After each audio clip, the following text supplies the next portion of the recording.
বিগত সরকার সবকিছুতে দলীয়করণ করেছিল। বাদ যায়নি দেশের রপ্তানি আয়ের প্রধান খাত পোশাক শিল্প। তাই সরকার পতনের পরপরই অনেক ব্যবসা প্রতিষ্ঠান বন্ধ সহ দেখা দেয় শ্রমিক অসন্তোষ।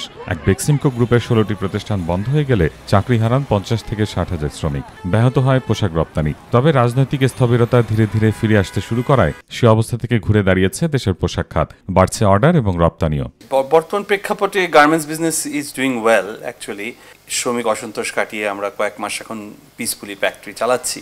গ্লোবাল সার্কামস্টেন্সে আমাদের প্রেক্ষাপটটা একটু সুবিধাজনক অবস্থায় এসছে, কারণ আপনারা দেখেন নভেম্বর ডিসেম্বরে আমাদের এক্সপোর্ট হ্যাজ পিকড আপ এবং জানুয়ারিতেও এই ধারা কন্টিনিউ করবে। পার্টিকুলারলি আমেরিকান মার্কেটটা খুব ভালো পিক আপ করছে, কারণ আমেরিকাতে ইনফ্লেশন ইজ ভেরি লো। আমেরিকাতে আমাদের এই মাসের ডিসেম্বরে পরিসংখ্যান অনুযায়ী 20% উপরে গ্রোথ হয়েছে।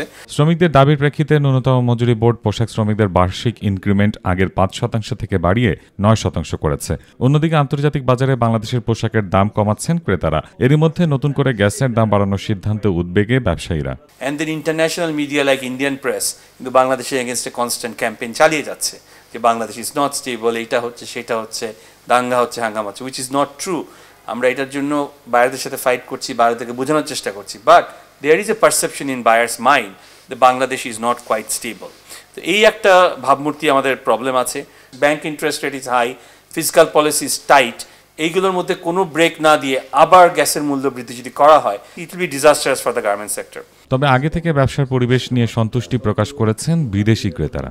Shipment was very difficult, need many papers, blah, and now alhamdulillah everything easy because the new minister is they focusing for the Bangladesh coming up inshallah. After 10 বছর Bangladesh coming number 1 এক number inshallah. ব্যবসায়ীদের মতে পোশাক খাতে বায়ারদের আস্থা ফেরাতে হলে প্রয়োজন রাজনৈতিক স্থিতিশীলতা। জুলাই আগস্টের ছাত্র গণ অভ্যুত্থান এবং রাজনৈতিক অস্থিতিশীলতার পরও 6 মাসেও রপ্তানি প্রবৃদ্ধির ধারা বজায় রেখেছে দেশের তৈরি পোশাক খাত। 2024-25 অর্থ বছরের জুলাই ডিসেম্বর পর্যন্ত বাংলাদেশ থেকে $19 বিলিয়ন পোশাক রপ্তানি হয়েছে, যা ইতিবাচক হিসেবে দেখছেন ব্যবসায়ীরা। এস এম তানবীর, মাই টিভি, ঢাকা।